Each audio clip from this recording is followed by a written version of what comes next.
Anda pernah hadir di Mac Plus Conference yang akbar 5.000 peserta. Biasanya di Basic Place tiap Desember terbesar di Asia. Kali ini 9 dan 10 Desember jam 9 dan jam 5 sore secara omni, offline dan online dari Marketeers TV Studio kami dipancarkan ke Indonesia dan seluruh dunia. Bahkan 10.000 audiens.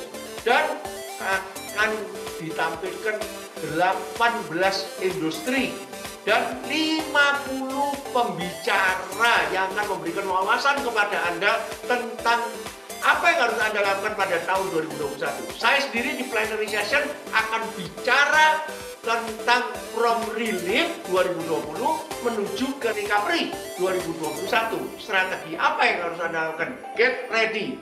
Dan jangan sampai nggak datang. Daftarkan diri Anda dan jadilah sponsor lewat nomor WA di bawah ini dan email di bawah ini.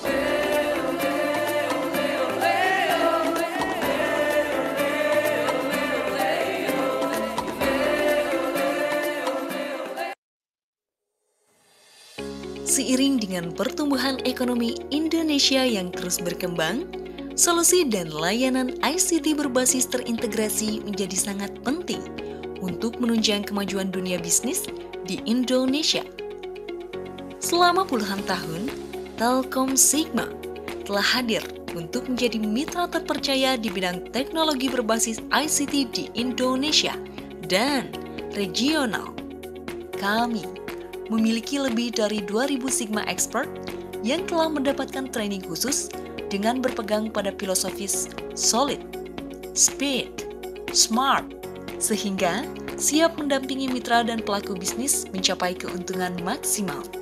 Selama lebih dari 30 tahun, Telkom Sigma telah mendukung keberhasilan berbagai bisnis di Indonesia dan berkontribusi meningkatkan pertumbuhan industri, ekonomi, keuangan, dan dunia bisnis. Telkom Sigma telah menjadi perusahaan end-to-end IT solution terdepan dan terpercaya dengan infrastruktur jaringan komunikasi yang multi-backbone serta data center yang berstandar internasional dan jaminan tingkat keamanan tinggi. Fasilitas data center kami menggunakan konsep yang sesuai dengan standar internasional data center dengan sertifikasi Tier 3 dan Tier 4 dari Uptime Institute. Kami juga memiliki Bali Camp yang menjadi real software development house yang menjadi wadah bagi tumbuhnya startup dan perusahaan IT untuk berkembang. Bersama kami, Telkom Sigma memiliki layanan unggulan yang bernilai tambah optimal dengan dibandingkan perusahaan berbasis ICT solution lainnya.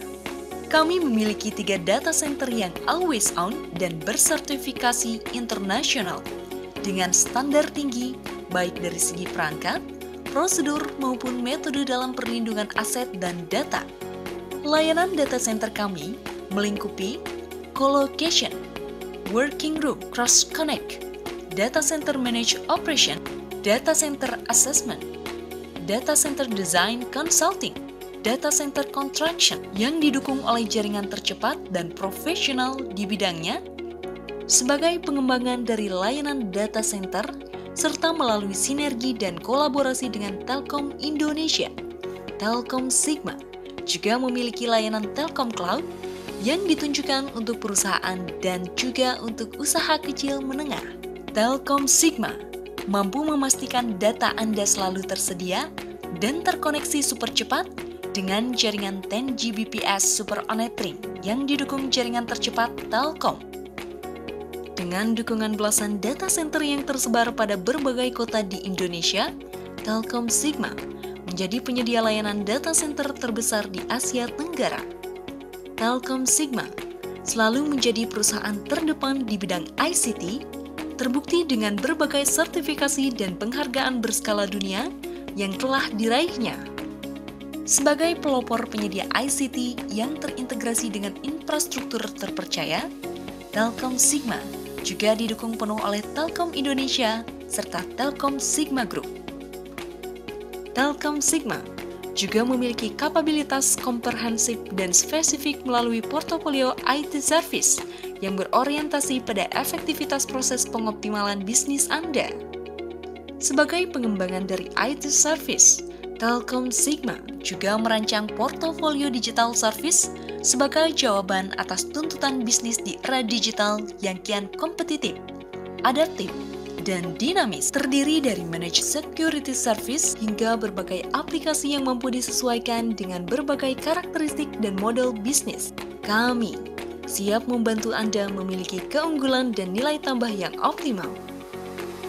Telkom Sigma berupaya untuk terus memperluas pangsa pasar dengan berkolaborasi dengan mitra yang tepat, baik perusahaan IT nasional maupun multinasional. Demi memberikan pelayanan terbaik bagi kebutuhan bisnis klien, hal ini membuat Telkom Sigma selalu menjadi pilihan bagi lebih dari 500 klien dari berbagai bidang industri, perusahaan lokal, multinasional, baik yang dikelola oleh negara maupun swasta.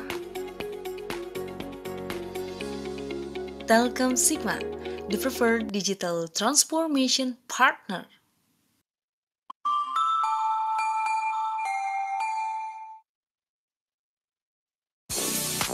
Pada sesi Marketeers Insight siang ini, kita akan membahas bagaimana Operation Management membantu perusahaan dalam meningkatkan kepuasan pelanggan.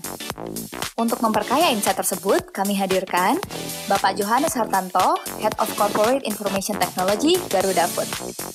Bapak Iwayan Sukerta, Delivery and Operation Director, Telkom Sigma. Acara ini akan dimoderatori oleh Bapak Iwan Setiawan, Editor-in-Chief Marketeers. Jangan lupa mengisi polling yang akan kami adakan di sepanjang acara.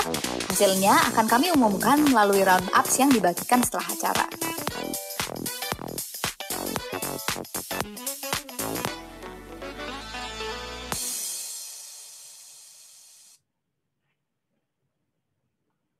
Selamat siang Bapak Ibu sekalian yang saya hormati. Saya Iwan Setiawan, Editor-in-Chief Marketeers dan juga CEO Markplus Inc. Selamat datang di Marketeers Insight yang pada kesempatan pada siang hari ini bertajuk Operations Transformation, a Key to Improve Customer Satisfaction.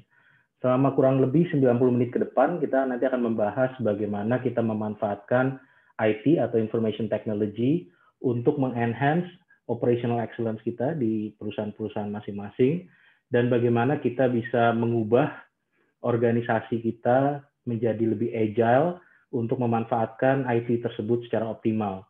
Bersama saya pada siang hari ini, bersama rekan-rekan marketeers yang hadir, ada dua pembicara istimewa kita yang saya ingin sapa dulu sebelum kita mulai ya. Yang pertama saya ingin menyapa Bapak Johannes Hartanto, Head of Corporate Information Technology, Garuda Food. Selamat siang, Halo Pak. Selamat siang Pak Johannes. Terima kasih sudah bergabung bersama kita pada hari ini. Terima kasih. Terima kasih Pak. Looking forward Pak ke presentasinya. Kemudian saya ingin juga menyapa Bapak Iwayan Sukerta, Delivery and Operation Director Telkom Sigma. Halo, selamat siang Pak. Selamat siang Mas Iwan dan rekan dan para hadirin. Luar biasa nih Pak, saya nggak sabar pengen dengar bagaimana Telkom Sigma itu tidak hanya jadi innovation IT solution provider gitu, tetapi juga di internal sendiri juga walk the talk gitu ya. Jadi operationnya juga nanti kita bisa belajar bagaimana Telkom Sigma memanfaatkan agile operation management di dalam organisasinya sendiri. Baik, itu Bapak Ibu sekalian, dua speaker kita yang sangat luar biasa pada hari ini. Saya sebelum kita memulai ingin mungkin mereiterate kembali kenapa Marketeers Insight mengambil tema ini untuk episode kali ini. Yang pertama kita melihat bahwa teknologi informasi itu dibutuhkan karena customer selalu pengen yang always on, dan kita sekarang customer base kita semakin tidak sabar, jadi operation kita juga harus semakin cepat, semakin lincah dalam melakukan segala sesuatu. Karena bisnis proses kita harus cepat, maka tidak bisa dihindari lagi harus ada pemanfaatan digitalisasi atau information technology di dalam bisnis proses kita. Nah, kita nanti akan melihat dua sisi ya dari pemain industri, pelaku usaha, Garuda Food yang kita tahu sangat banyak produknya di pasaran yang kita gunakan sendiri mungkin. Bagaimana Garuda Food bisa memanfaatkan IT di organisasinya, dan nanti kita akan belajar dari IT solution provider-nya, bagaimana mereka juga sebenarnya mentransformasi internalnya mereka, sehingga nanti pelajarannya mungkin bisa disampaikan juga untuk membantu para pelaku usaha di pihak eksternalnya. Saya ingin langsung saja mungkin ke pembicara kita yang pertama ya, Pak Yohanes, silahkan Pak. Saya tahu Bapak ada presentasi yang siap untuk dipaparkan kepada kita semua. Silahkan Pak. Ya, terima kasih Pak untuk kesempatannya. Mohon maaf, saya harus menggunakan masker karena protokol di kantor. Kalau di office harus menggunakan masker, jadi mohon maaf untuk hal tersebut. Saya akan flash presentasi saya.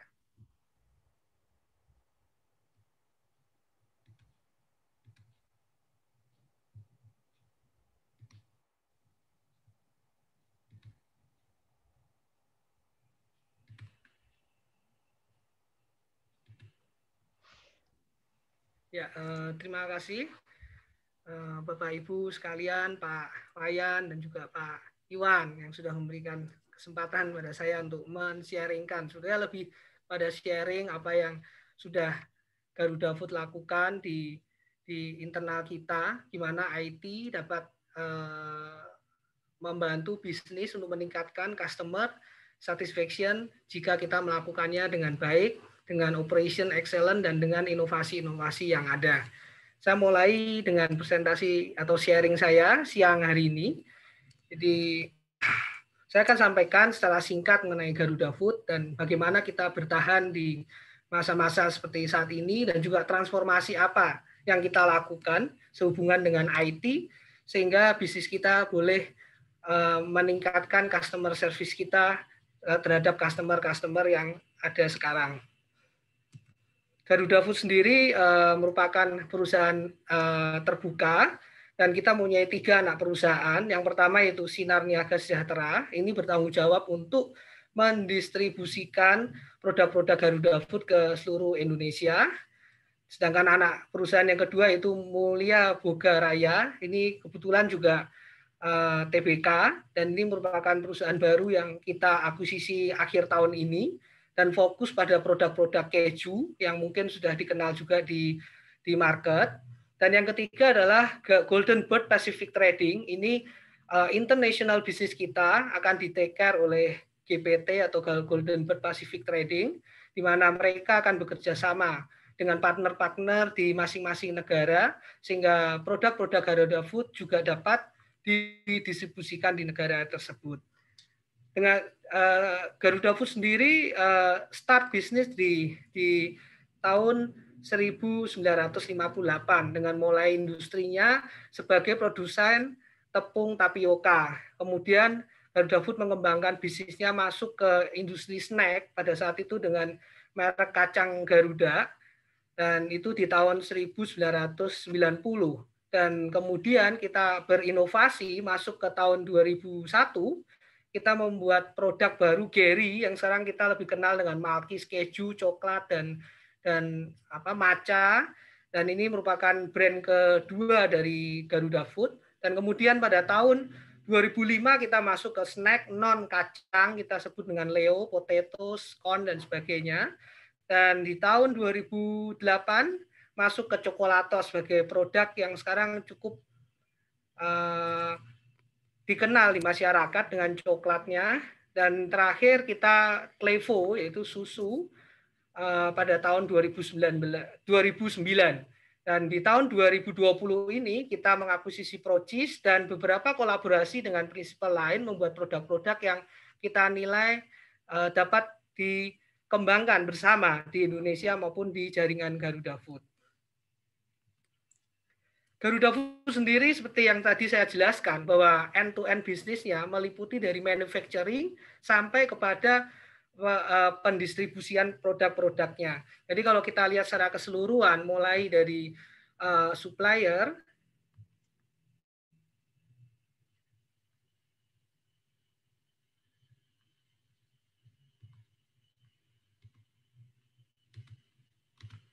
ya, mulai dari supplier kita akan melakukan produksi produk-produk kita dan kita masukkan ke distribution center kita dan masuk ke area regional, biasa regional di level provinsi dan beberapa kota besar, dan kemudian masuk ke depo. Depo ini mencapai di atas 160 titik di Indonesia dan akhirnya masuk ke sub-agent ataupun retailer, toko-toko dan rombong-rombong yang kita kenal, di mana kita belanja produk-produk Garuda Food dan akhirnya sampai ke customer. Untuk men-take care supply chain yang cukup jauh dari end to end, mulai dari factory sampai ke customer, tentunya kita harus mempunyai suatu sistem yang memang boleh dikatakan harus selalu available. Karena tanpa itu maka produksi dan sampai penjualan tidak akan terintegrasi dengan baik. Untuk itu maka Garuda Food mempunyai suatu konsep di mana dalam mempertahankan bisnisnya kita fokus pada yang pertama yaitu brand, yaitu memperhatikan competition dan juga consumer trend, di mana kita selalu melihat bahwa fokus dan simplify segala sesuatunya menjadi lebih baik terhadap brand-brand kita. Tentunya ini di-take care oleh marketing dan sales kita. Dan yang kedua itu fokus pada innovation dan teknologi, tentunya ini teknologi food dan juga teknologi manufacturing kita, di mana kita bisa melakukan innovation produk kita tentunya juga dengan low cost produk. Dan yang ketiga kita fokus pada network, di mana kita fokus dalam distribusi produk-produk Garuda Food, di mana kita juga memperhatikan bahwa visibility produk di market agak sangat penting, sehingga kita harus menitik beratkan network menjadi salah satu bagian terpenting dari segitiga ini. Jadi dari brand sendiri, produk, dan juga dari sisi networknya. Dengan tiga hal ini, IT berperan di tengah sebagai salah satu supporting function. Selain dari people itu sendiri, IT menjadi sangat penting karena berperan di dalam melakukan analytical, automation system, dan juga melakukan support di back office kita. Dengan konsep ini, maka IT menjadi salah satu supporting function yang cukup penting, sehingga kita di Garuda Food memikirkan bagaimana kita bisa berperan lebih banyak di bisnis, sehingga Garuda Food ini bisa bertahan dan berkembang dengan baik. Tentunya dalam suatu bisnis kita selalu lihat bahwa run the business, menjalankan bisnis yang sudah ada, ini menjadi kewajiban yang sangat penting karena ini adalah core function ataupun core bisnis kita. Dan tentunya bisnis akan berkembang sesuai dengan bagaimana kita mengarahkan bisnis itu. Dan kita juga harus melakukan transformasi. Seperti saat ini era digitalisasi, maka beberapa transformasi harus dilakukan untuk bisa tetap bertahan. Bagaimana peran IT supaya tetap align dengan kondisi seperti ini? Maka IT pun berpikir bahwa operation excellence di IT Garuda Food menjadi sangat penting untuk mempertahankan bisnis yang sudah ada. Jadi menjalankan operasi dengan baik dan benar dengan standar yang memang seharusnya dilakukan di industri sejenis, maka kita akan mencapai operation excellence tersebut. Yang kedua, kita harus selalu merespon bagaimana pergerakan atau pertumbuhan bisnis yang ada, di mana kita merespon dengan sangat cepat, seharusnya dengan sangat cepat. supaya bisa mengimbangi kebutuhan bisnis dan solusi-solusi teknologi yang harus dipersiapkan. Tentunya dengan transformasi, tentunya IT juga harus mempunyai inovasi-inovasi yang harus berpikir terus lebih cepat dibanding kebutuhan bisnis yang ada. Karena dengan adanya transformasi ini, maka inovasi dituntut di dalam pengadaan teknologi di dalam mensupport bisnis tersebut. Dengan 3 hal ini, kita berharap IT akan melakukan alignment dengan bisnis, dan bisnis akan merasa bahwa IT berperan di dalam organisasi sebagai supporting function. Di dalam menjalankan fungsi kita sebagai supporting function, kita sering menemui masalah-masalah, dan saya pikir Bapak Ibu yang hadir di siang pada hari ini juga menemukan masalah-masalah yang sama dengan Garuda Food. Yang pertama, monitoring infrastructure performance. Setiap hari kita diganggu dengan hal-hal yang mungkin kecil tapi sering membuat kami khawatir, karena kita dulu mempunyai data center sendiri, tidak terlalu besar tapi juga tidak kecil.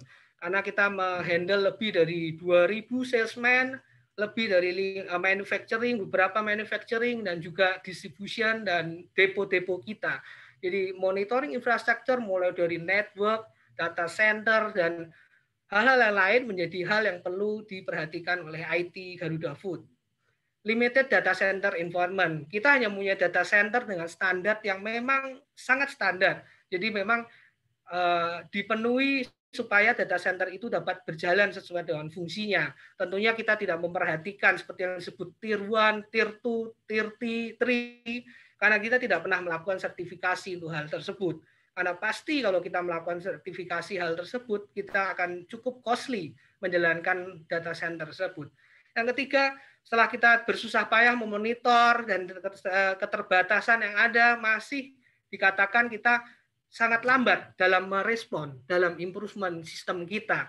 Karena kebutuhan bisnis bergulir terus, sehingga kita merasa bahwa selalu tertinggal IT untuk mensupport bisnis. Karena kita terlibat di dalam operasional hari per hari dengan sistem seperti yang saya sebutkan tadi. Yang keempat, unused infrastructure. Banyak yang kita membeli sistem atau infrastruktur kita, tentunya tidak dengan sizing tahun sekarang, tapi kita mungkin 2 atau 3 tahun yang ke depan. Sehingga banyak resources kita yang tidak berguna selama di tahun-tahun awal, karena kita memplanningkan untuk 2 atau 3 tahun. Sehingga unused infrastructure ini menjadi sangat-sangat ya kita merasa ini sangat mengganggu, karena tentunya di tahun ketiga teknologi sudah berkembang dan kita tetap menggunakan teknologi yang sudah bisa dikatakan usang 3 tahun yang lalu kira-kira, dan kita harus tetap menggunakan. Yang keempat, masalah IT support. Manufacturing kita 24 jam. Jadi hanya off biasa hari tanggal merah dan juga minggu. Distribusi kita 6 hari, hanya hari Minggu off.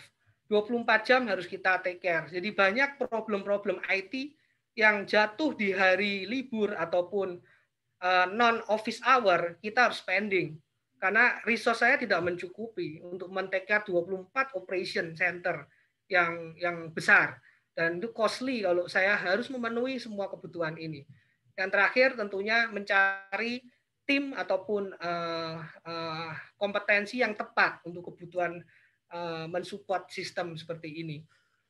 Sehingga ini yang selalu kita hadapin di dalam keseharian kita. Sehingga kami berpikir apa yang harus menjadi solusi untuk mempercepat dan menyelesaikan permasalahan ini.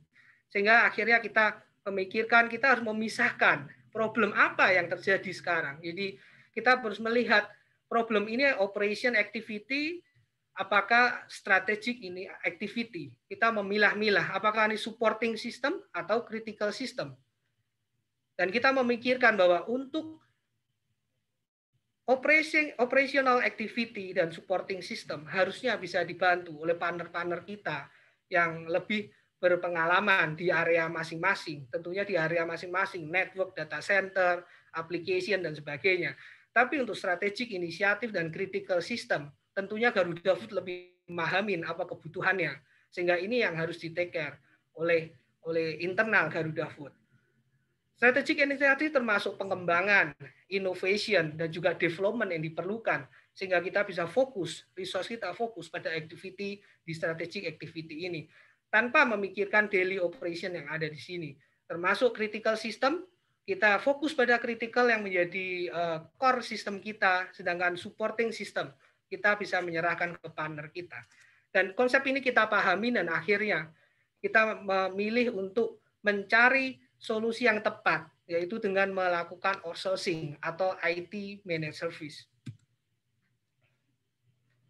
IT managed service kita lakukan dengan beberapa hal, yaitu kita harus melakukan transformasi di area-area yang terkena impact dari IT managed service tersebut. Yang pertama yaitu transformasi di infrastructure. Garuda Food memang sudah menerapkan virtualisasi di data center, tetapi kami hanya dedicated dan physical server, sehingga tidak dapat melakukan inovasi yang cepat dan penambahan yang cepat karena masih memikirkan infrastruktur. Kita menggerakkan dan melakukan transformasi ke cloud system. Sehingga 3 tahun yang lalu, ya 3 sampai mungkin 4 tahun yang lalu, kita memikirkan ide untuk memindahkan ke public ataupun private cloud. Sehingga kita lebih fleksibel di dalam memanage data center kita. Kita akan menggerakkan ini menjadi multi cloud dan akhirnya menjadi suatu single hybrid cloud yang kita akan manage. Tentunya ini akan mempercepat respon kita terhadap pemenuhan bisnis. Infrastructure transformation itu kita lakukan dengan IT managed service. Apa yang kita peroleh dengan IT managed service? Seperti yang saya sudah jelaskan, tentunya quality of service akan meningkat. Karena dahulu data center Garuda Food mungkin tidak mempunyai standar tertentu dengan kriteria tertentu, hanya minimum requirement. Tentunya quality of service akan meningkat. Tentunya juga kita melihat bahwa tim IT Garuda Food tidak dealing dengan day by day operation, tapi kita fokus pada yang kita sebut dengan IT strategik atau pengembangan yang diperlukan. Dan poin yang ketiga, kita harus bisa mempunyai experience dan qualified IT staff dengan melakukan IT managed service ini. Tentunya kita akan mengalami peningkatan compliance, security kita, infrastructure on demand, karena kita membayar apa yang kita perlukan dengan sesuai kebutuhan kita, dengan service agreement yang tertentu, dan tentunya dengan predictable cost yang sudah kita planningkan setahun, 2 tahun, dan bahkan 3 tahun ke depan dengan masing-masing partner yang terlibat di dalam IT managed service tersebut. Untuk IT managed service yang sekarang sudah dilakukan di Garuda Food, yang pertama kita lakukan comlink. Jadi semua network kita serahkan ke partner kita dengan SLA tertentu, dengan capacity tertentu, seperti kita memilih menu makanan di restoran. Jadi kita ini depo dengan size segini, menggunakan bandwidth seperti ini, dengan backup level seperti ini. Ini manufacturing dengan jaringan MPLS, dengan backup multi provider, dengan besar bandwidth seperti ini. Dan kita sudah mempunyai menu-menu yang tinggal kita pilih sesuai kebutuhan. Demikian juga ada data center. Kita sudah mempunyai data center sehingga penambahan virtual resources bisa bertambah, bisa berkurang sesuai kebutuhan. Bahkan monthly kita bisa melakukan penambahan ataupun daily penambahan ataupun pengurangan resources sesuai kebutuhan. Dan yang cukup berat ini yang kita limpahkan juga ke partner kita, yaitu SAP support yang saya sampaikan tadi 24 jam mensupport pabrik dan distribusi kita. Sehingga dengan menyerahkan operation support SAP ini akan mengurangi load IT di Garuda Food. Yang terakhir 24 jam kali 7 helpdesk. Dan ini sangat penting yang saya sampaikan di depan, bahwa ini menjadi customer satisfaction di internal Garuda Food. Jadi user merasa di take care selama 24 jam oleh IT dengan adanya helpdesk ini. Yang sebelumnya hanya working hour, sekarang menjadi 24 jam. Seperti kebutuhan mereka. Nah, ini yang kita dapat pada waktu kita memikirkan untuk melakukan managed service. Dan selain dari aplikasi,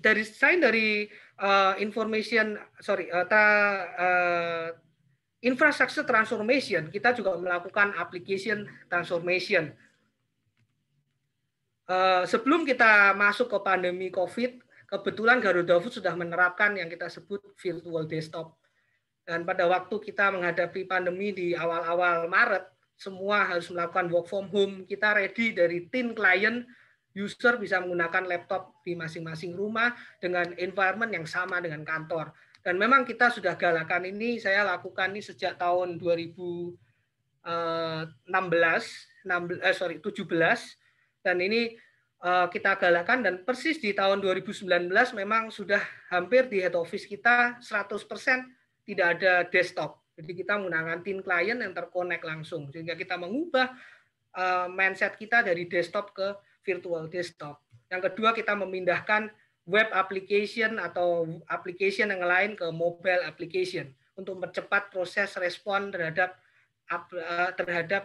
user dalam mengerjakan pekerjaan sehari-hari.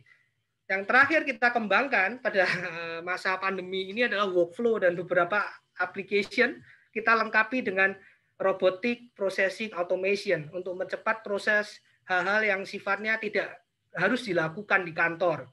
Approval bisa dilakukan dengan handphone, dengan laptop, dan tanpa harus di kantor, sehingga tidak mengganggu proses back office Garuda Food. Selain itu, kita juga memindahkan beberapa proses manual ke digital. Contohnya pengawasan lapangan di data di distribution center kita dengan menggunakan monitor-monitor di tablet, monitor truk, bongkar, muat, dan sebagainya menggunakan digital. Dan proses approval yang seperti saya sampaikan menggunakan mobile, penjualan menggunakan mobile sales yang dilakukan oleh 2.000 sales kita, dan juga beberapa event kolaborasi di dalam Garuda Food menggunakan mobile untuk meningkatkan productivity dan integrasi antar departemen dan division. Dan terakhir, kita menggunakan e-katalog untuk bisnis internasional kita, sehingga memudahkan customer partner kita di luar negeri untuk mengakses produk-produk kita, informasi detail mengenai produk Garuda Food. Dan yang terakhir, kita fokus terhadap pengembangan produk sehingga quality control terhadap produk Garuda Food harus diawasi, dan sekarang kita menggunakan mobile. Dan kebetulan kemarin kita mendapat apresiasi dari pemerintah untuk penerapan automation manufacturing, dan juga termasuk di dalamnya adalah quality control menggunakan mobile ini. Kalau tidak salah, penghargaannya bernama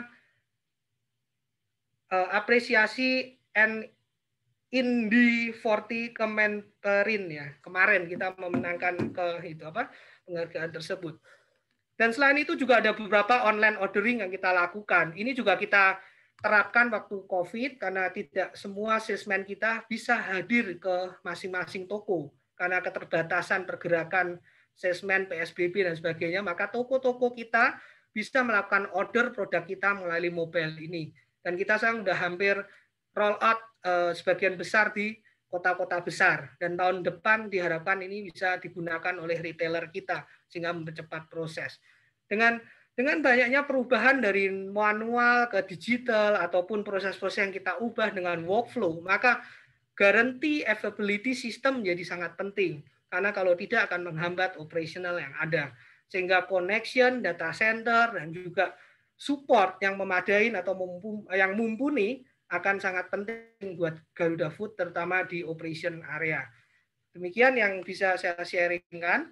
Semoga sharing ini memberikan inspirasi atau bermanfaat untuk Bapak Ibu sekalian di siang hari ini. Terima kasih, Pak. Terima kasih banyak, Pak Yohanes. Saya ada beberapa pertanyaan, dan mungkin Bapak Ibu sekalian yang juga berminat untuk bertanya langsung ke Pak Yohanes bisa memanfaatkan kolom chat untuk langsung menyampaikan pertanyaan. Nanti saya akan coba bacakan kalau kita ada waktu ya. Pak Yohanes, saya tertarik sekali tadi bagaimana Bapak melihat pentingnya menggunakan external party untuk manage services, karena jadi nggak usah pusing ya Pak ya, ada kapasitas tidak terpakai kalau beli sendiri ya. Kemudian ini always on, nggak perlu mikirin jam kerja, dan selalu update juga gitu. Kita nggak perlu beli teknologi yang baru-baru terus, karena constantly updated sama partnernya. Yang membuat saya tertarik itu adalah tadi Bapak memisahkan antara yang strategik dengan yang operasional, dan yang supporting versus yang critical. Kalau di Garuda Food yang disebut strategik dan critical itu yang seperti apa Pak, yang dipegang sendiri, dan mana yang diberikan ke partner karena mungkin lebih operasional dan lebih supporting? Ya, mungkin saya bisa jelaskan yang kita sebut critical atau strategik ya.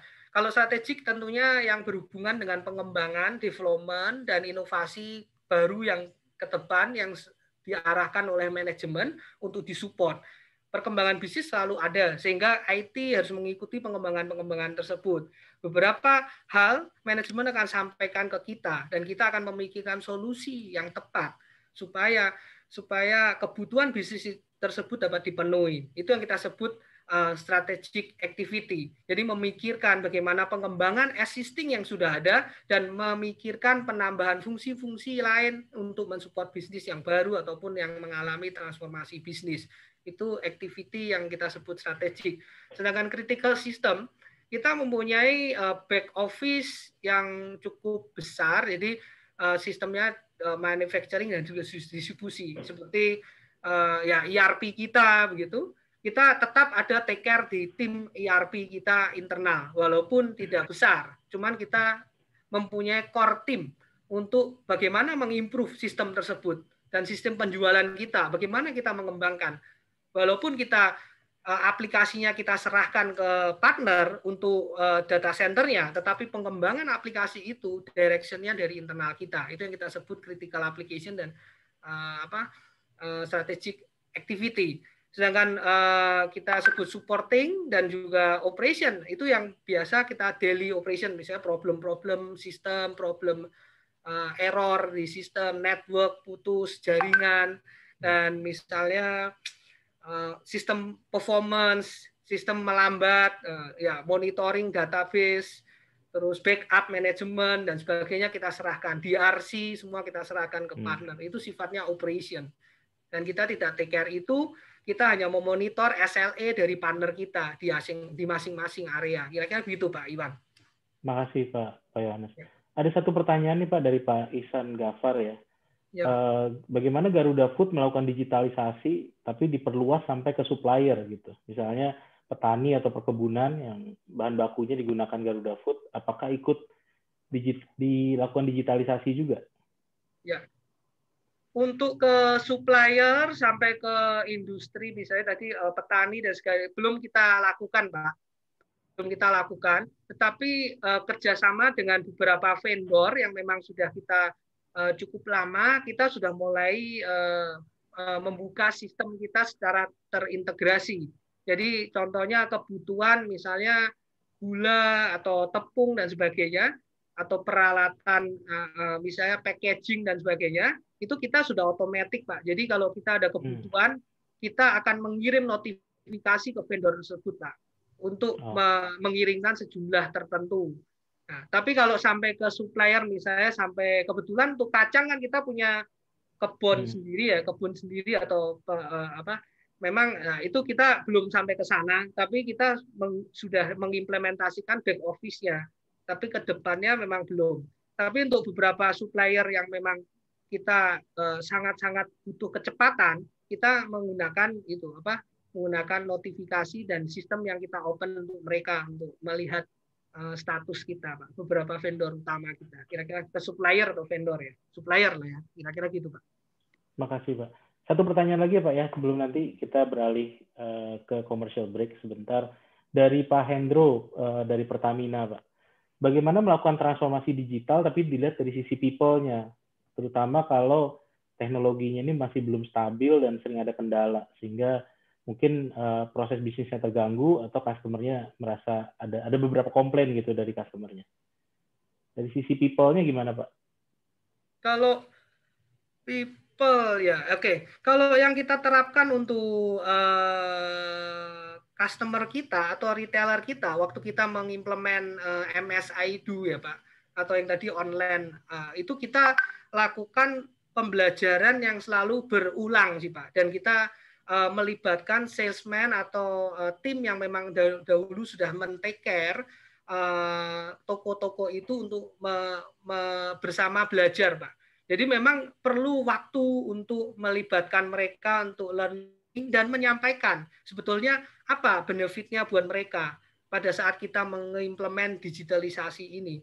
Bukan justru menyulitkan mereka, tapi justru kita sampaikan ini lebih memberikan keuntungan buat mereka. Misalnya contohnya dengan online ordering, maka order mereka akan cepat di take care oleh Garuda Food dibanding menggunakan salesman yang harus datang. Mereka harus menunggu. Terus kita beberapa juga memberikan misalnya program-program yang khusus untuk tim, untuk customer kita yang melibatkan dalam transformasi digital itu. Misalnya menggunakan fasilitas-fasilitas yang kita berikan, sehingga mereka juga merasa lebih nyaman menggunakan aplikasi itu. Jadi yang poin yang pertama sebenarnya melibatkan mereka secara lebih proaktif dan berulang. Yang kedua menyampaikan bahwa semua yang kita lakukan untuk kemajuan bersama, terutama untuk mereka sebagai customer. Yang ketiga, kadang kita memang memberikan program-program yang menarik untuk mereka sehingga mereka dapat berpindah ke channel manual ke digital. Kira-kira begitu, Pak. Terima kasih, Pak. Baik.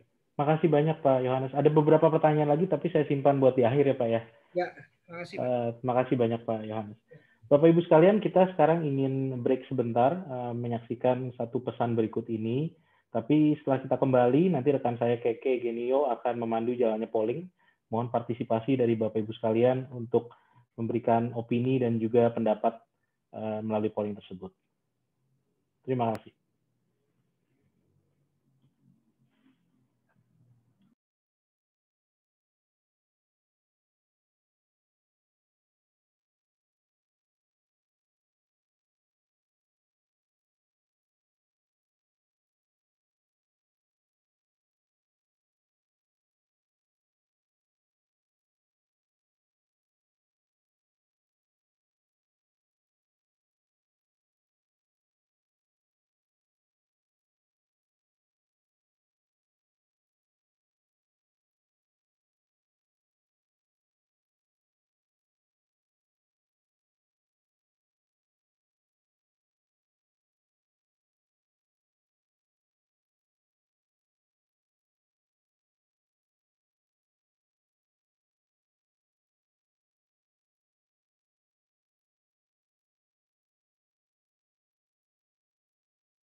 Baik, Bapak Ibu sekalian, kita sekarang ingin beralih masuk ke polling yang nanti sebentar lagi akan dipandu oleh rekan saya, Keke Genio. Silakan, Keke. Oke, makasih Mas Iwan. Selamat sore, Bapak-Bapak dan Ibu-Ibu. Kembali lagi ke acara Marketeers Insight, Operation Transformation, a key to improve customer satisfaction. Sebelum kita melanjutkan ke sesi berikutnya, kita akan masuk ke sesi polling terlebih dahulu. Pada sesi polling kali ini, kami akan menampilkan 8 pertanyaan singkat untuk Bapak dan Ibu. Kami mohon Bapak dan Ibu dapat menjawab ke 8 pertanyaan tersebut. Pertanyaan akan berkaitan dengan strategi perusahaan tempat Bapak atau Ibu bekerja dalam mempertahankan customer engagement melalui manajemen operasional. Nah, sesaat lagi ya, di layar akan tampil 8 pertanyaan tersebut. Untuk itu kami berikan kesempatan pada Bapak-Bapak dan Ibu-Ibu untuk mengisi polling tersebut. Terima kasih dan selamat mengisi polling.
Oke, baik, terima kasih atas pengisian pollingnya.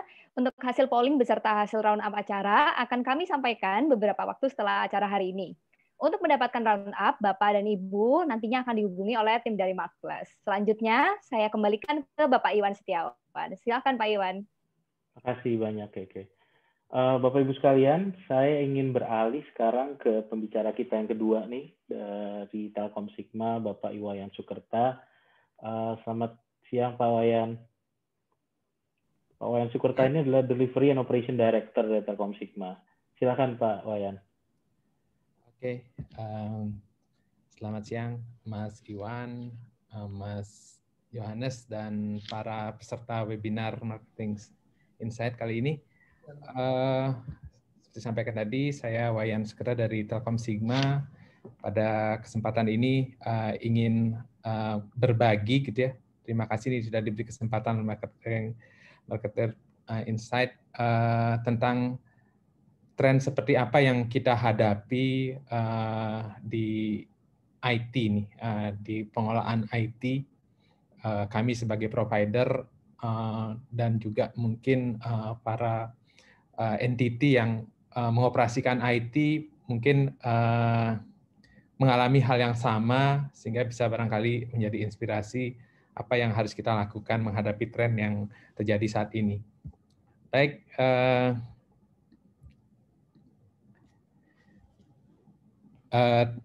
saya ingin menyampaikan bagaimana operation IT service nih ya, perlu kita transformasikan untuk mensupport digital business yang terjadi saat ini, di mana di situ core-nya tentunya IT dan solusi digital menjadi support utama yang diperlukan.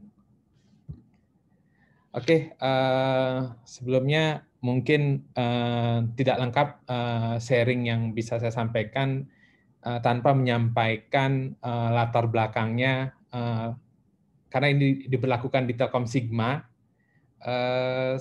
Saya mungkin perlu menyampaikan Telkom Sigma ini adalah sebuah perusahaan yang menyediakan IT solusi ya, di mana visi kita itu ingin menjadi preferred digital transformation partner.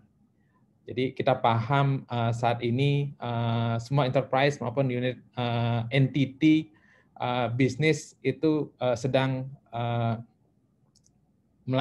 masuk di era digital gitu. Jadi semua mengarah bagaimana bisa digitalisasi dan digitisasi bisnis mereka itu bisa dilakukan, dan kami hadir menjadi partner yang bisa menjadi pilihan.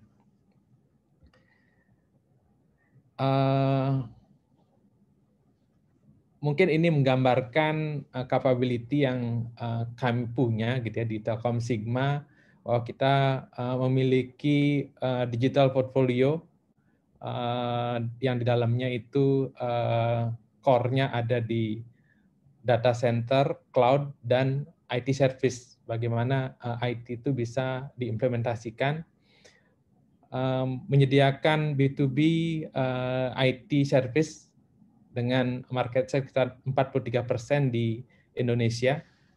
Dan kalau kita lihat segmen utama yang kita service dalam hal IT-nya, itu yang pertama adalah banking dan financial. Jadi Telkom Sigma reputasinya dimulai dari menyediakan solusi untuk banking berupa core banking. Kemudian berikutnya kita menyediakan solusi juga untuk segmen government, telekomunikasi, dan edukasi. Serta semua enterprise pada dasarnya yang membutuhkan solusi IT digital itu bisa kami layani. Nah ini saat ini kita di Telkom Sigma memiliki 4 portfolio. Yang pertama itu adalah data center solusi. Jadi kami memiliki 3 enterprise data center dan didukung oleh lebih dari 15 data center dengan brand new centric yang kami kelola, yang dimiliki oleh Telkom di seluruh Indonesia, tersebar di berbagai wilayah. Kemudian kita juga menyediakan solusi cloud untuk bagi enterprise yang membutuhkan infrastruktur dan tidak perlu mengelola sendiri server gitu, beserta IT pendukungnya di lokasinya masing-masing. Kita menyediakan cloud solusi di data yang kita hosting di masing-masing data center kita. Kemudian yang berikutnya adalah IT service-nya. Jadi bagaimana enterprise atau unit-unit bisnis perlu membangun solusi IT, baik itu merupakan solusi mensupport bisnis proses di internal maupun untuk analitik, database, dan segala macam solusi IT yang dibutuhkan untuk digitisasi maupun digitalisasi internal, itu kami siapkan, bisa kami bantu dengan disupport oleh orang-orang yang berpengalaman maupun partner-partner terpercaya. Untuk meyakinkan bahwa solusi data center, cloud, digital service maupun IT service di atas, kami juga memastikan bahwa layanan itu sudah dilakukan dengan cara-cara yang benar, dengan standar-standar yang benar. Untuk itu kami selalu mengupdate diri apakah sudah comply dengan berbagai ketentuan standar dalam bentuk audit secara berkala maupun sertifikasi berstandar internasional, baik itu di data center maupun di operasional, termasuk untuk standarisasi expert-expert yang digunakan untuk memberikan service. Dan kita direcognize dalam 2 tahun terakhir ini sebagai Indonesian Data Center Service Provider of the Year di tahun 2019. Kemudian ada juga The Best in Building and Managing Corporate Image, itu di tahun 2019. Top Digital Award di 2019. Kemudian ada Innovative Company for Digitalizing SME dan Startup The Cloud Services, juga di tahun 2020 ini. Termasuk Cloud Infrastructure Service Provider of the Years di tahun 2020 ini. Oke, itu tadi sebagai background dari Telkom Sigma.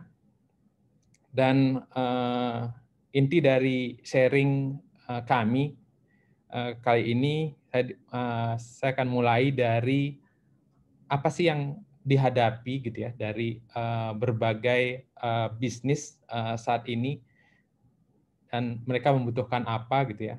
Ini secara globalnya kita melihat bahwa saat ini setiap bisnis itu sedang menuju digital, sehingga kita akan sering sekali mendengar tren yang terjadi bahwa sekarang semua perusahaan sedang melakukan digital transformation gitu ya. Itu hampir termasuk tadi seperti Garuda Food adalah salah satu enterprise yang saya kira sangat aware dengan tren yang terjadi gitu ya, dan sangat aware bahwa digital itu akan sangat membantu untuk membuat grow di sisi bisnis. Dan IT atau dunia digital itu tidak pernah berhenti bergerak sedemikian cepat.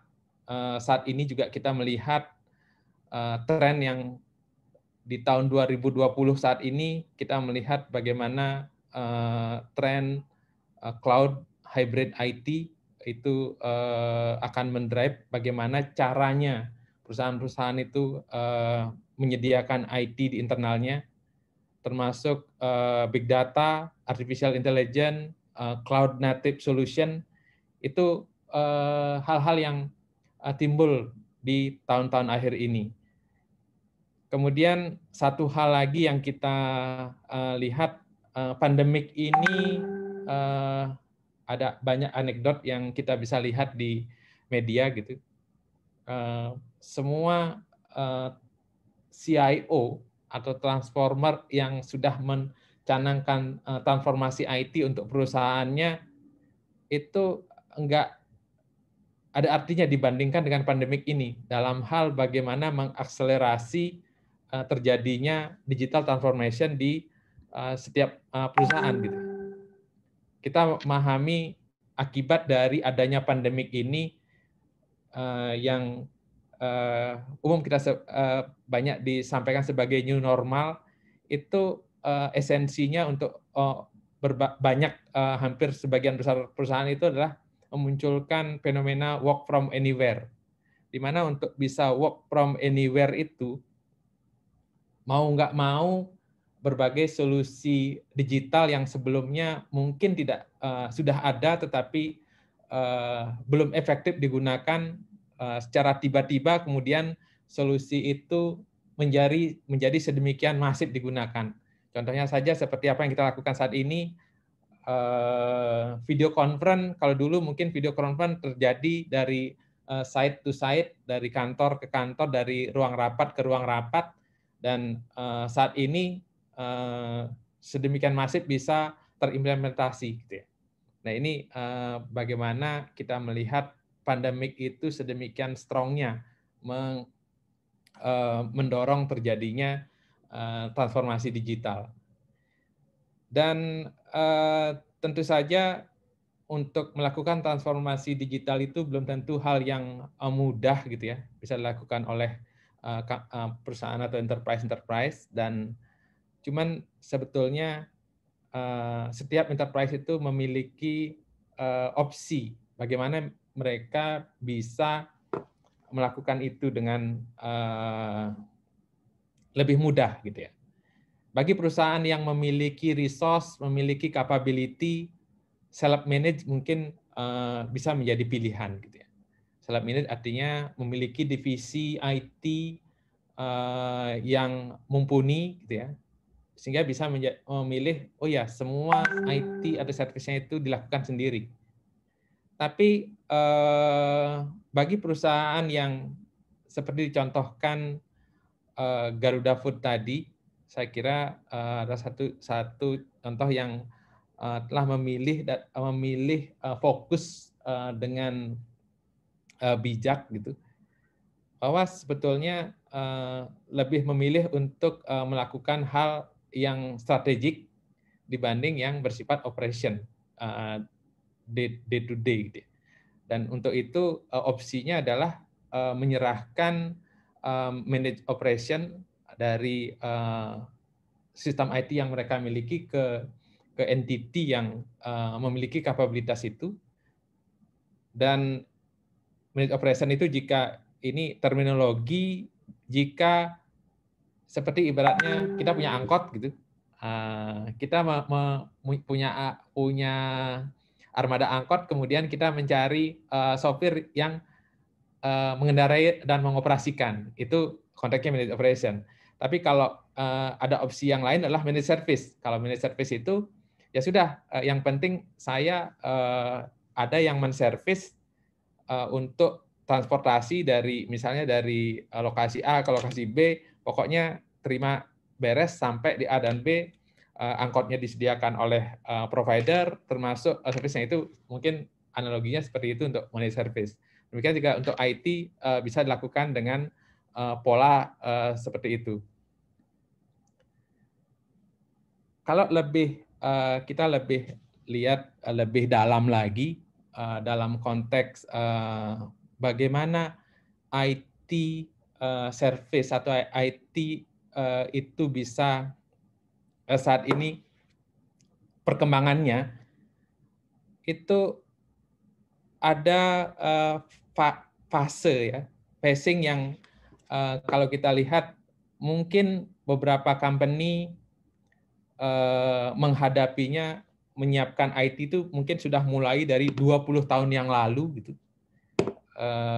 Kalau kita lihat tren mulai maraknya penggunaan IT itu 20 tahun lalu, dan dari 20 tahun lalu sampai sekarang itu kita lihat ada pergerakan yang signifikan yang harus kita aware, karena perkembangan ini mengenforce pengelola IT menyiapkan bagaimana operation kita itu bisa, atau bagaimana the way kita menyiapkan solusi IT itu harus dilakukan. Mungkin yang pertama itu ini source-nya dari Gartner gitu. Pertama kita lihat perkembangan penyiapan solusi IT itu dari sisi metodologi ini bergerak.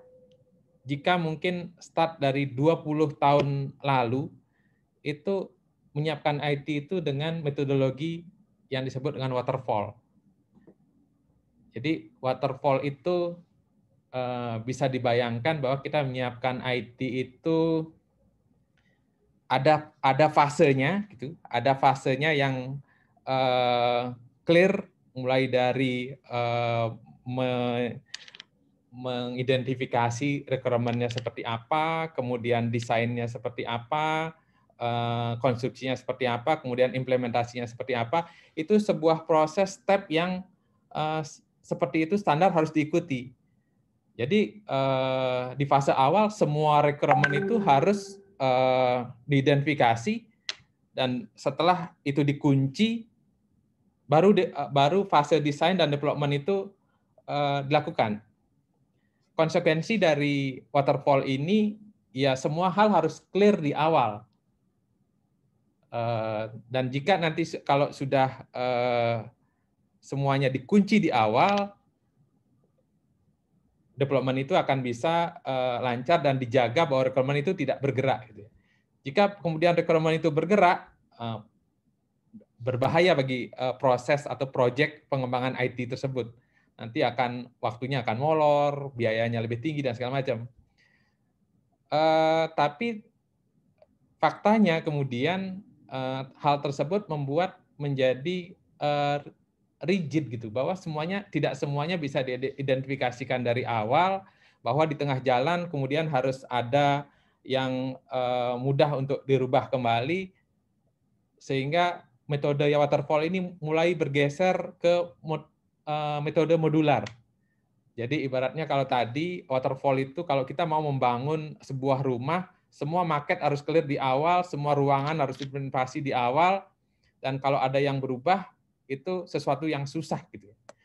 Tapi kalau modular, ibaratnya kita memiliki dapur sendiri, rumah tempat tinggal sendiri, mungkin gudang sendiri. Nah, pada saat mana yang mau berubah, tidak ngefek ke yang lain. Nah, itu sudah pengelola IT itu sudah melihat, oh ya, itu bisa jadi metodologi, karena dulu di awal bahwa sebuah proyek IT itu sesuatu yang simple, tapi saat ini begitu semua hal sudah di-IT-kan, jadi solusi itu menjadi semakin kompleks, sehingga tadi pendekatannya kalau didefinisikan dari awal semuanya nggak akan jadi-jadi. Nah, untuk ini modular pendekatannya, jadi dibagi-bagi gitu ya. Dan kita masuk di fase yang sekarang ini bahwa sesuatu itu nggak boleh lagi fix gitu ya, karena yang menjadi yang menjadi translator adalah usernya. User kalau di waterfall itu penyedia IT itu memiliki seperti otorisasi, menjadi otoriter gitu. Pokoknya harus sampaikan dulu requirement-nya seperti apa, setelah itu dikunci, setelah itu dibangun. Tapi kalau dan mau nggak mau user harus memakai gitu, harus memakai seperti apa yang sudah diminta di awal. Nah, itu konsep di waterfall. Kemudian kalau kontradiktifnya di agile, user make, saya suka atau nggak suka, punya pilihan, saya nggak mau make gitu. Nah, sehingga penyedia solusi IT itu harus siap untuk berubah dari waktu ke waktu gitu. Dan pendekatannya juga tidak membangun rumah itu nggak harus besar dari awal, start small, selalu diiterasi, berubah, dan tidak pernah ada state berhenti. Nah, itu era agile akan membuat seperti itu. Dan ini sebetulnya didukung dari sisi teknisnya gitu, dari teknisnya IT yang solusi IT yang ada. Misalnya dari sisi arsitektur itu di zaman waterfall kita mengenal istilah aplikasi yang monolit, artinya satu aplikasi satu set infrastruktur itu digunakan, satu set platform itu digunakan, misalnya database-nya satu, application servernya satu, gitu. Itu satu set sistemnya untuk berbagai fungsi. Nah, kemudian di perkembangan berikutnya adalah di arsitektur tiering. Jadi sudah dibagi-bagi seperti tadi, modular. Ada kalau di aplikasi itu ada front end, ada application server, ada middleware, terus ada database, itu mulai dipisah-pisah gitu ya. Dan itu juga ternyata mengantisipasi bahwa fungsi semakin kompleks, user semakin banyak gitu. Sekarang bergerak ke arah yang disebut dengan microservice. Jadi dibuat kecil-kecil lagi fungsi itu, sehingga flexibility untuk berubah semakin mudah, semakin besar, dan perubahan satu modul atau satu fungsi itu dipastikan tidak mengganggu fungsi-fungsi yang lain.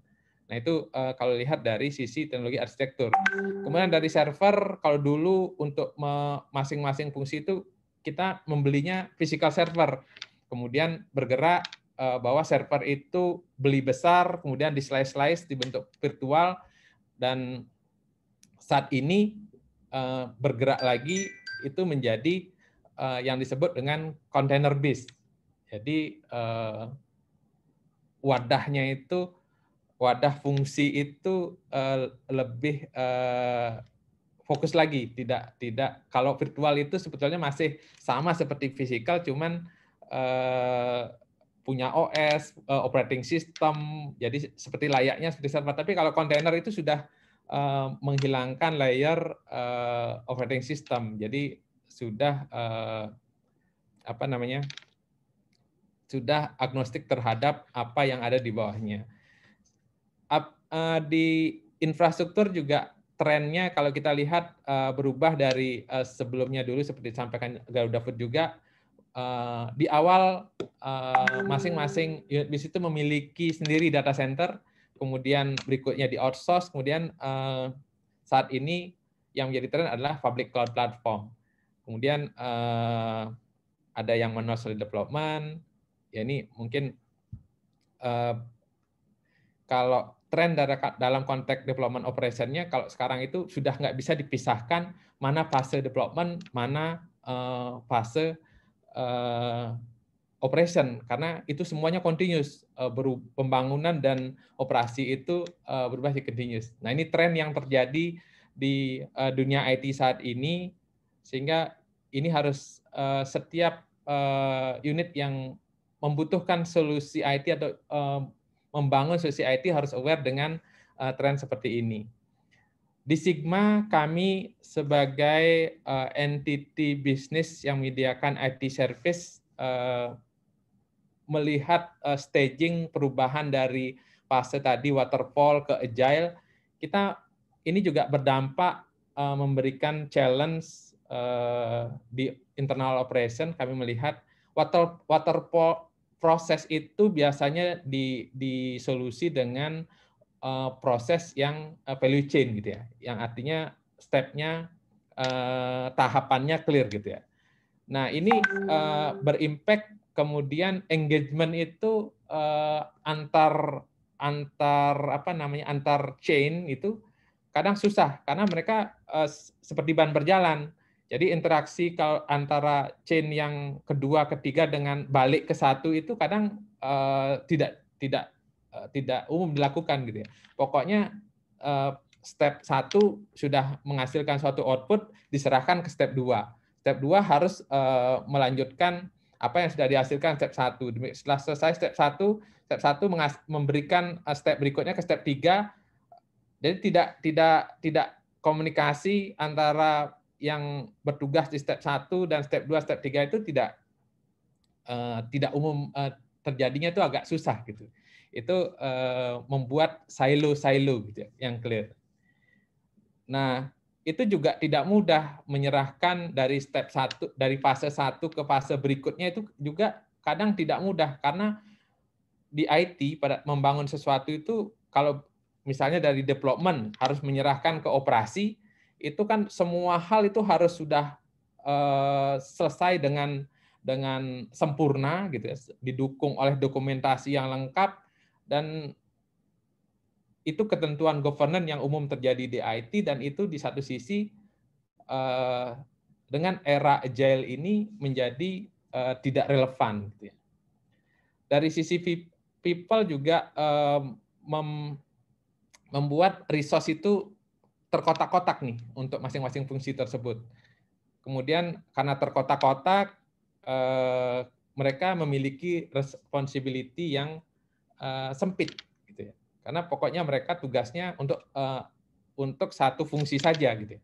Itu efisien dalam konteks membangun kompetensi, tetapi dalam konteks menyiapkan jumlah, kalau proses step itu banyak, maka orang yang dibutuhkan banyak, pada saat satu chain hilang, itu nggak bisa tergantikan oleh penanggung jawab chain yang lain. Gitu ya. Sehingga itu berdampak productivity yang rendah, resource sharing sulit dilakukan, dan kompetensi gap terjadi gitu ya. Karena orang itu memiliki kompetensi yang sesuai apa tugasnya dia saja. Sulit untuk belajar step lain karena tugasnya sudah sangat dispesialisasi untuk kepentingan tertentu. Itu dari sisi people, dampak dari pola pengembangan IT yang lama. Dari sisi teknologi, kita melihat juga activity tracking itu juga tidak mudah gitu ya lakukan, bahwa setiap orang itu punya task apa, itu salah satu challenge umumnya yang dihadapi di pengelola IT maupun di operasi common. Terus melihat productivity, salah satu hal yang bisa dilakukan untuk mengimprove productivity sebetulnya adalah di era sekarang ini possibility-nya adalah otomasi.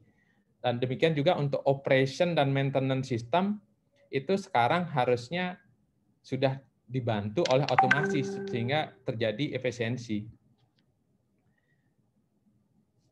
Oke, nah dari challenge-challenge tadi, melihat dari yang didrive oleh tren IT saat ini, bagaimana kita bisa mensolusinya?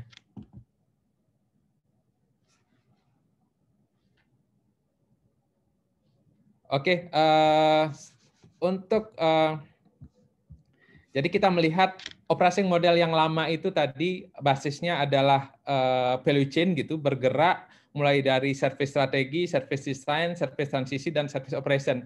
Itu adalah model operasi dari IT yang lama. Ini menjadi tidak relevan lagi saat ini, pada saat tadi kalau dulu kita membangun sistem IT itu basisnya harus project.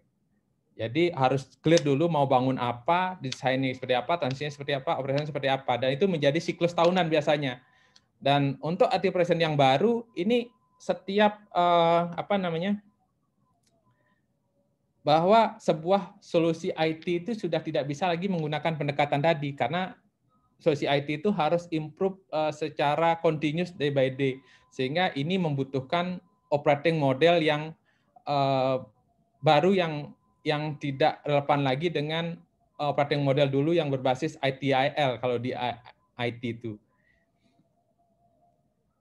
Oke, dan kita juga untuk tadi bagaimana kita menyiapkan organisasi supaya proses tadi bisa kita buat sistem yang bahwa kuncinya sekarang adalah bagaimana operasi itu bisa agile dengan requirement yang disampaikan oleh user, bahwa IT itu pokoknya harus apa kebutuhan user yang berubah bisa anytime gitu, berubah secara dinamis, itu harus bisa kita penuhi.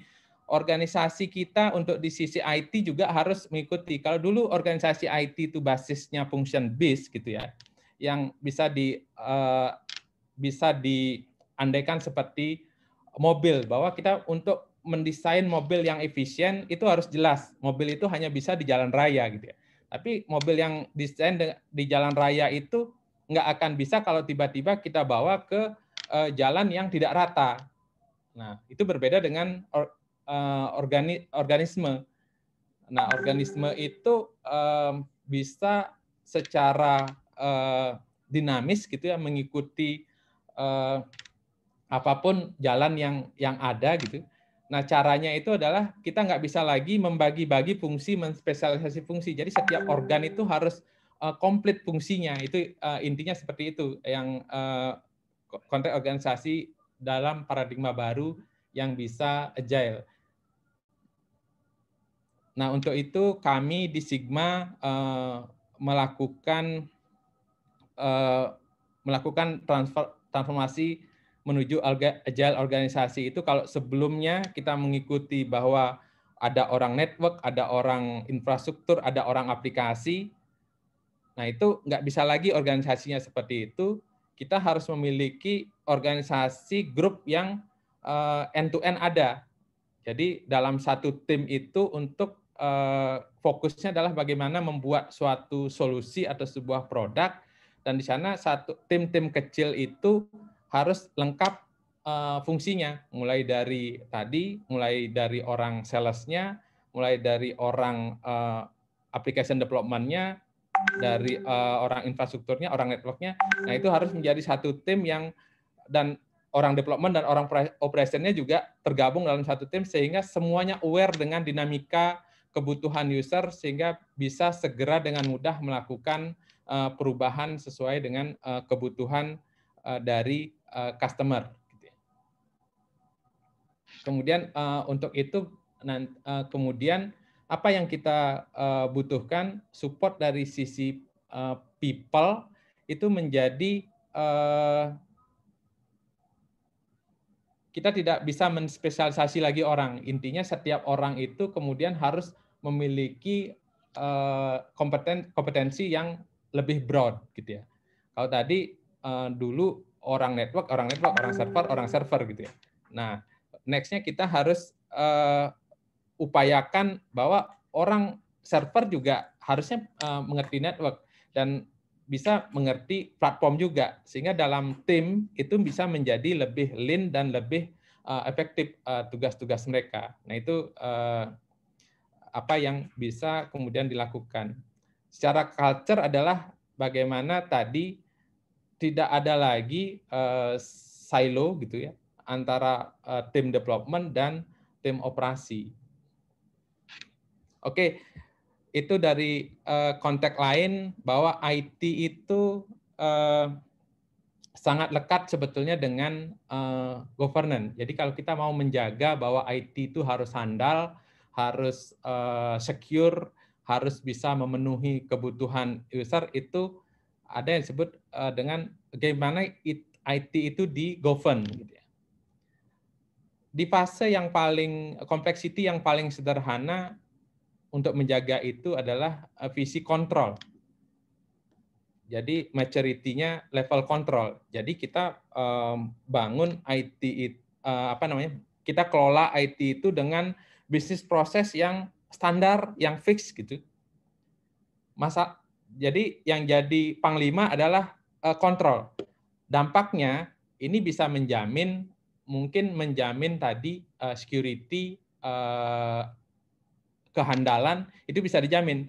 Tetapi ini tidak bisa menjamin bahwa user itu memiliki kebutuhan yang dinamis. Gitu. Nah, untuk governance berikutnya yang lebih maturity-nya lebih tinggi dari kontrol adalah basisnya adalah outcome. Jadi bagaimana kita mengelola IT yang penting bisa memberikan solusi sesuai kebutuhan dari user. Nah, itu lebih dinamisnya lagi adalah agility. Jadi tadi bahwa kebutuhan user itu sangat dinamis, sehingga kita harus bisa mengakselerasi perubahan, segera berubah sudah cepat. Dan yang lebih mature dari agile itu autonomous. Jadi setiap unit, setiap modul, setiap entity itu memiliki kebebasan untuk bergerak sendiri, tetapi di-guide dengan rambu-rambu yang clear gitu ya.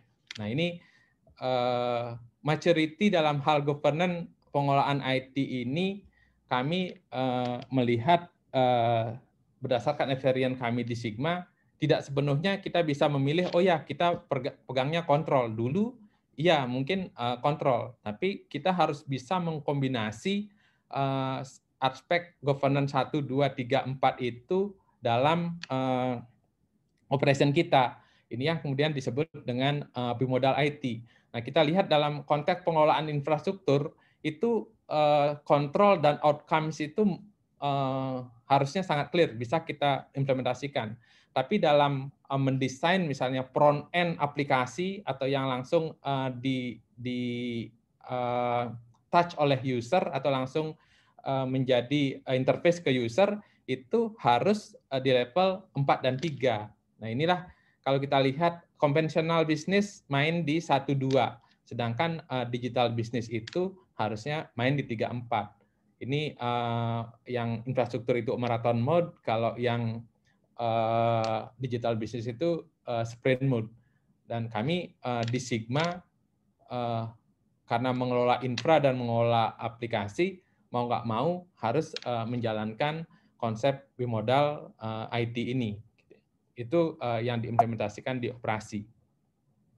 Kemudian yang terakhir, apa yang bisa kita lakukan untuk internal? Tentu saja tadi kita menyediakan solusi IT buat enterprise.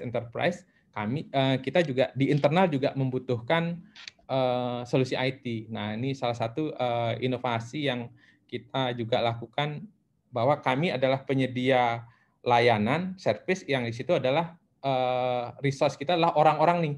Nah, orang-orang ini bukan mesin, tapi harus bisa kita kelola selayaknya mesin, bahwa apapun activity dari kami memiliki mungkin sekitar 2.000 karyawan, kita harus lihat 2.000 ini harus bisa kita tracking, mengerjakan apa, prosesnya sedang proses apa, apakah overload atau ada prosesnya yang telat, atau ada prosesnya yang leading, atau berapa proses yang sedang paralel dikerjakan, itu semuanya harus bisa kita capture. Dan ini di sini letak digitalisasi yang harus kami lakukan di internal untuk tadi mendapatkan operational excellence, sehingga service kami ke customer bisa kami jaminkan dengan tadi excellent gitu ya. Dan sesungguhnya IT service untuk unit seperti entity bisnis seperti Sigma ini, yang utama adalah bagaimana monitoring itu kita lakukan. Dan kalau kita lihat future dari monitoring itu seperti ini. Monitoring tools itu merupakan hal yang menyangkut aspek harusnya bisa unified, bisa intelligent, bisa fokus pada bisnis, bisa agile, holistic, dan unified. Nah, aspek-aspek ini harus bisa difasilitasi oleh IT tools yang bersifat untuk memonitoring proses yang ada di internal. Saya kira itu sharing dari kami. Terima kasih. Terima kasih banyak nih Pak Wayan ya. Pak, ini menarik sekali Pak, peralihan dari IT mindset dari waterfall ke agile ini Pak ya.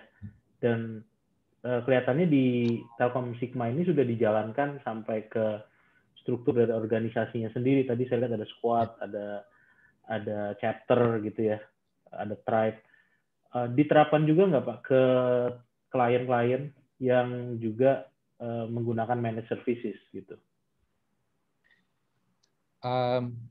Betul, Mas Iwan. Jadi buat Sigma sendiri, kalau kita lihat memang customer atau klien-klien kami pun saat ini masih terbagi ya. Ada yang sudah mereka merequest atau requirement mereka itu basisnya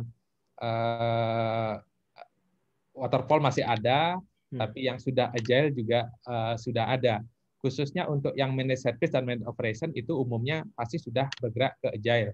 Tapi kalau yang project based solution-nya yang membeli turnkey solusi, nah ini masih keduanya itu masih bisa apply gitu ya. Dalam satu sisi buat kami sebetulnya lebih happy menggunakan pendekatan waterfall gitu ya. Clear itu. Project itu skupnya clear di awal, clear kapan selesainya gitu ya.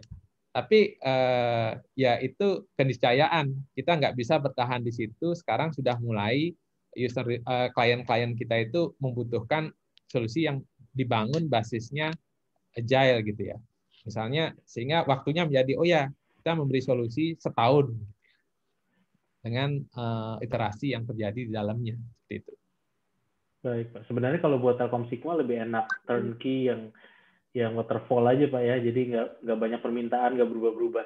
Yeah. Tapi ada skenario nggak Pak di mana agile itu bukan yang tepat gitu untuk diterapkan. Jadi apakah ada satu skenario di perusahaan itu lebih bagus waterfall memang? Saya kira banyak aspek yang masih membuat waterfall itu masih sesuatu yang valid karena bagaimanapun perusahaan-perusahaan kadang konsep penganggaran mereka itu juga masih one times ini ya di awal gitu ya, dan kadang juga secara target strategi dari company itu juga ingin suatu solusi itu ready, misalnya jelas ready-nya kapan. Untuk back end biasanya clear itu. Untuk misalnya infrastruktur, platform itu tetap masih menggunakan pendekatan waterfall untuk mensolusinya. Tapi itu tadi kalau yang sifatnya untuk digital business, solusi yang interface buat customer itu benar-benar harus dimonitor. Customer-nya itu butuhnya seperti apa? Apakah solusi yang sudah diberikan itu diterima, bisa efektif? Nah, atau feedback-nya seperti apa? Nah, itu menjadi dasar harus segera dirubah. Yang untuk yang seperti itu umumnya pasti mainnya sudah agile dan DevOps gitu. Kalau ada customer facing-nya biasanya kecenderungannya agile gitu ya Pak? Umumnya agile, ya. Makasih Pak Wayan. Pak, saya break sedikit Pak. Setelah itu nanti kita kembali lagi. Saya mau mengundang Pak Yohanes juga untuk tanya jawab lebih lanjut ya Pak. Mari kita saksikan pesan berikut ini, Bapak Ibu sekalian. Tahukah kamu? Cloud computing telah mengubah hidup kita menjadi lebih efisien dan lebih aman. Cloud computing telah menjadi bagian dari kehidupan kita, mulai dari transaksi mobile banking, pembayaran online, layanan transportasi, dan banyak lagi. Cloud computing juga dapat meningkatkan perkembangan bisnis serta skalabilitas infrastruktur TI yang tentunya harus didukung oleh pusat data terpercaya, seperti Telkom Sigma. Data Center Telkom Sigma memiliki standar internasional dan bersertifikasi internasional oleh lembaga bergengsi di dunia dan banyak lagi. Telkom Sigma memiliki lebih dari 18 data center yang tersebar di Indonesia dengan Always On Data Center. Serpong, Sentul, Surabaya. Jadi, Telkom Sigma percaya kami dapat menyediakan infrastruktur yang sangat aman, andal, dan data yang selalu aktif. Telkom Sigma, the preferred digital transformation partner. Baik, Pak Wayan dan Pak Yohanes, saya undang kembali untuk tanya jawab ya. Saya mungkin ke Pak Wayan dulu, ada pertanyaan ini dari dua orang yang saya gabungkan ya, karena pertanyaannya mirip dari Andreas dan dari Intan ya, dari Pak Andreas dan Ibu Intan. Apakah transformasi perusahaan ini juga harus diiringi dengan transformasi mindset di internal perusahaan? Dan tantangannya apa sebenarnya untuk melakukan transformasi mindset ini menuju agile organization? Pak Wayan, Pak, silakan. Ya, terima kasih Mas Iwan. Terima kasih pertanyaannya. Jadi betul untuk bertransformasi ke agile itu berbagai aspek memang. Yang satu nggak mungkin kita efektif perubahan tadi organisasi tanpa merubah cara kerjanya sendiri gitu ya. Karena agile itu sendiri sebetulnya memang bukan aspek organisasi, tapi itu memang gabungan berbagai hal di situ, mulai dari cara bekerja, cara mindset tentunya gitu ya. Cara bekerja tidak mungkin menjadi agile kalau mindsetnya tidak agile gitu ya. Nah itu saya rasa hal itu tiga-tiganya menjadi satu kesatuan yang harus kita gerakkan gitu. Mindset agile itu adalah sebuah mindset bahwa sebagai service provider itu harus mengikuti dinamika apa yang dibutuhkan dari customer gitu. Dan kita bukan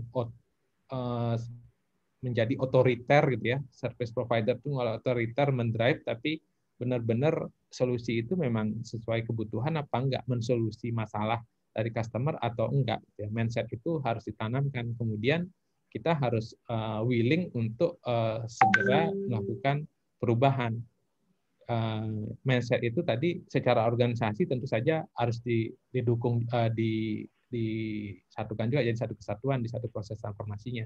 Kayak gitu, Mas Iwan. Makasih Pak Wayan. Ada pertanyaan juga buat Pak Yohanes ya dari Ibu Sandra. Sebenarnya mengukur peran dari digitalisasi di proses bisnis ini seperti apa Pak? Apakah dari kenaikan market share misalnya, apakah penurunan cost, jadi lebih ke efisiensi gitu. Sebenarnya Garuda Food tahu dari mana ini sebenarnya banyak impact yang positif terhadap perusahaan. Pak. Oke, ya kalau yang tadi yang saya sampaikan belum sampai ke market share ya, karena memang lebih banyak yang kita, kalau kita lihat digitalisasi proses lebih banyak ke productivity. Jadi kita melihat area mana yang memang ini kita bisa tingkatkan produktivitasnya. Jadi seperti saya sampaikan tadi, misalnya di quality control di manufacturing. Dulu kenapa kita merasa nggak produktif, karena setiap admin warehouse itu harus melakukan pencatatan di kertas dan kemudian menyalin lagi, memasukkan ke dalam sistem kita, kebetulan menggunakan SAP atau ERP gitu kan. Nah ini kan tidak produktif, sehingga membutuhkan waktu dan datanya juga nggak real time. Sehingga kita mencari solusi gimana memproses itu menjadi digitalisasi sehingga prosesnya lebih real time dan benar-benar menggunakan waktu lebih produktif, karena pabrik kita satu mesin kan panjang bisa ratusan meter ya pasti kalau mesin manufacturing makanan gitu. Nah itu cukup melelahkan kan bolak-balik. Lah itu dengan konsep mobile ini akan mempercepat proses pencatatan quality dari masing-masing produk tersebut. Kira-kira begitu. Jadi kalau di area internal itu lebih banyak ke peningkatan dari produktivitas. Kalau di eksternal yang tadi saya sampaikan lebih karena market share kita, setahu saya mungkin di luar area saya ya, kita memang ada kerjasama dengan seperti e-commerce yang lain lah, itu ada sih perhitungannya apakah memperluas market share, mungkin ada, tapi seberapa besar saya nggak bisa jawab seberapa besar. Cuman memang kalau dengan e-commerce biasanya untuk memperbesar market share. Tapi kalau untuk yang tadi yang seperti mitra mandiri kita yang menggunakan online itu lebih men-take care supaya order ini dapat dilakukan dengan cepat semasa pandemi ini, kira-kira begitu. Karena solusi-solusi kita berikan lebih ke short term, karena bukan short term ini maksudnya lebih dipercepat prosesnya. Dulu kita memikirkan mungkin tahun depan kita baru mau online kan. Lebih gitu. real time ya. Lebih real time. Jadi kita lebih cepat itu. Termasuk yang kita online kan sekarang nggak kan, yang ordering itu untuk mempercepat dari sisi, jadi tidak tergantung dengan salesman itu, karena kondisi yang kadang-kadang itu di area-area tertentu tuh PSBB sehingga nggak boleh berkeliaran kan gitu. Berkeliaran itu sulit di awal-awal di bulan Maret. Nah kita menggunakan online, jadi lebih ke pengganti lah dari manual ke digital. Jadi belum sampai saya analisa itunya saya belum dapat, dari perlu di luar area saya lah, kira-kira saya belum bisa jawab. Harus diskusikan sama usernya sendiri ya Pak ya, sebenarnya. Ya. Tapi yang saya tahu productivity dan percepatan dari proses itu. Jadi dari sisi itu yang dikejar. Baik. Pertanyaan terakhir mungkin Pak, dan ini bisa dijawab oleh Pak Yohanes dan Pak Wayan juga ya, mungkin dari perspektif yang berbeda. Kalau Bapak Ibu sekalian yang di sini terinspirasi pengen melakukan hal yang sama di organisasinya, melakukan transformasi digital, mulai dari mana nih Pak sebenarnya ya? Dan mungkin kalau dari Pak Wayan tuh sebenarnya kalau berinteraksi sama Telkom Sigma, misalnya mau ke arah managed services, sebenarnya mulainya dari mana sih? Step-stepnya apa gitu yang harus dilalui? Kalau tadi kan Pak Yohanes jelasinnya ketika udah banyak nih Pak ya use cases-nya ya, digitalisasi di berbagai proses. Tapi ketika dulu memulai itu sebenarnya seperti apa langkah pertamanya Pak?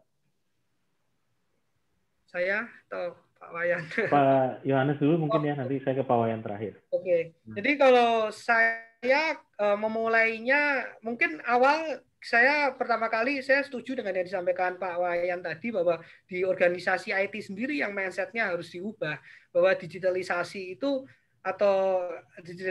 harus melekat di teman-teman IT. Gimana melihat semua proses itu pasti bisa kita lakukan improvement dengan teknologi. Itu mindset yang perlu ditekankan. Memang selama 3 tahun ini memang saya selalu jadi semacam tagline-nya IT itu saya salah satunya adalah peningkatan utilisasi terus peningkatan terus salah satunya adalah mobility dan digitalisasi. Jadi saya highlight terus itu sehingga organisasi IT pun selalu mengarahkan user-user untuk melihat dari sisi pandang bagaimana ini dapat digitalisasi. Nah, setelah itu bagaimana lihat proses mana yang kita pilih adalah proses yang memang paling mudah kita lakukan perpindahannya. Karena kadang kan justru kesulitan membuat kita tidak mulai melangkah kan. Jadi saya memilih yang memang paling mudah, misalnya back office. Apa sih kesulitannya? Misalnya ini saya lagi proses ya, bagaimana proses lebih banyak kasus di work from home, bagaimana proses penerimaan invoice dan sebagainya yang dilakukan. Nah, ini kita memikirkan bagaimana kita kolaborasi dengan vendor dan sebagainya untuk dilakukan digitalisasi dengan ya proses invoice-nya seperti apa. Jadi memulai yang memang kita menjadi pain kita. Jadi mulai yang menjadi kendala kita di mana kita bisa membantu. Jadi itu akan lebih mudah dan usernya akan welcome untuk itu, untuk melakukan perubahan tersebut. Kira-kira itu sih Pak. Baik, yang banyak manfaat tapi juga kita rasa mudah gitu implementasinya ya. Start small gitu ya. Tadi istilahnya Pak Wayan, start small gitu. Itu mindset yang baik sekali. Mungkin Pak Wayan ada tambahan Pak, silakan. Oke, terima kasih Irfan. Bagaimana memulainya? Saya kira memang start dari tadi ya, open mind dulu, bahwa kita believe bahwa pertama itu dibutuhkan gitu ya. Dan untuk open mind itu kemudian biasanya kita benchmark, kita melakukan melihat apa yang dilakukan orang lain, orang yang sudah sukses, apa yang dilakukan seperti itu. Dan jika kita sudah benchmark, ada di IT itu sangat kental dengan apa yang disebut best practice gitu ya. Kemudian share, reuse seperti itu common yang dilakukan di IT, sehingga benchmark dan itu setelah kita punya benchmark tentunya kemudian kita menetapkan planning ya. Tadi arahnya itu tetap pasti kemudian bagaimana kita lakukan itu untuk eksekusinya di start dari planning. Dari planning, setelah itu tentunya ada alokasi yang harus dilakukan, resource, dan bagaimana dari yang sudah dialokasikan, dicanangkan itu dieksekusi, tentunya tadi pilihannya. Kita mau melakukan sendiri, kalau memang punya capability lakukan sendiri, tapi kalau tidak, ya berpartner. Dan saya kira berpartner, kemudian partner pun tadi ada pilihan, mau manage service, mau manage operation, seperti itu. Dan setelah itu, karena governance untuk IT itu nggak sekedar membangun IT, setelah itu bagaimana mengoperasikan itu juga ada standar yang cukup kompleks gitu yang harus disampaikan oleh Mas Yohanes gitu ya. Mengelola IT itu kalau merujuk di standar atau governance ya itu banyak sekali hal yang harus dilakukan. Dan itu pilihan bijaknya apakah dilakukan sendiri atau serahkan ke partner yang saya kira seperti itu. Makasih banyak Pak Wayan atas insight-nya. Makasih juga Pak Yohanes, ini luar biasa sekali dua pembicara kita, narasumber kita pada siang hari ini. Kita tidak terasa sudah 90 menit waktu kita untuk berpisah. Bapak Ibu sekalian, terima kasih atas kehadirannya. Sekali lagi apresiasi yang sebesar-besarnya untuk Pak Yohanes Hartanto dari Garuda Food dan Pak Iwayan Sukerta dari Telkom Sigma atas insight dan juga paparannya pada siang hari ini. Bapak Ibu sekalian, sampai jumpa di Marketeers Insight episode berikutnya.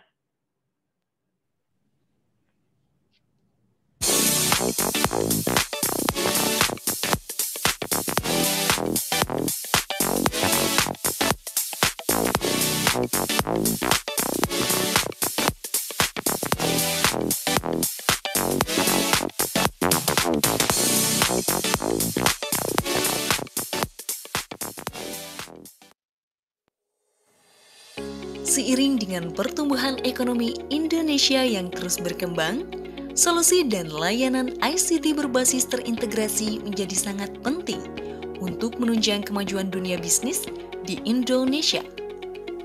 Selama puluhan tahun, Telkom Sigma telah hadir untuk menjadi mitra terpercaya di bidang teknologi berbasis ICT di Indonesia dan regional.